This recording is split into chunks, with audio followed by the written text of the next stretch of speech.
السلام علیکم ورحمۃ اللہ وبرکاتہ۔ ناظرین، آج ہم آپ کے لیے ایک نیا واقعہ لے کر حاضر ہوئے ہیں جو کہ بہت ہی خوبصورت واقعہ ہے۔ یہ واقعہ حضرت ابو ذر غفاری اور شیر کا واقعہ۔ ایک دفعہ صحابی رسول حضرت ابو ذر غفاری رضی اللہ تعالی عنہ خدمت رسول اکرم صلی اللہ علیہ وسلم میں حاضر ہوئے۔ سلام کے بعد عرض کی، اے اللہ کے رسول صلی اللہ علیہ وسلم، میں جنگل میں اپنی بیڑیں چلا رہا تھا۔ جب نماز کا وقت ہوا تو میں نماز پڑھنے لگا۔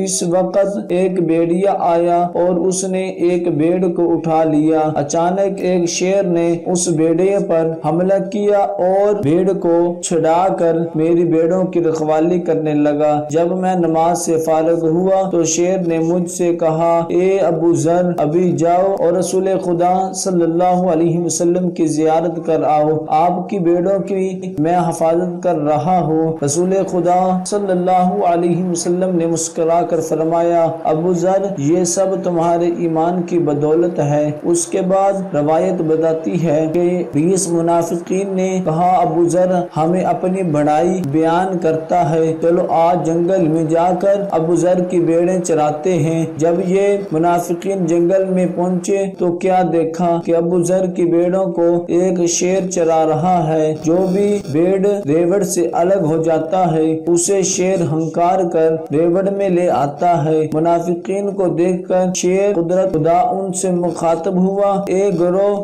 منافقین، یہ تو ابو ذر کے ایمان اور معرفت کی بلندی ہے کہ میں اس کے کو چرا رہا ہوں۔ یاد رکھو، اگر ابو ذر ہمیں حکم دے کہ ان منافقوں کو پکڑ لو تو خدا کی قسم ایک لمحہ میں سب کو اس طرح نگل جاؤں گا جس طرح دور موسیٰ علیہ السلام میں قالین کے شیر نے جادوگروں کو اسد ہے کو نگل لیا تھا۔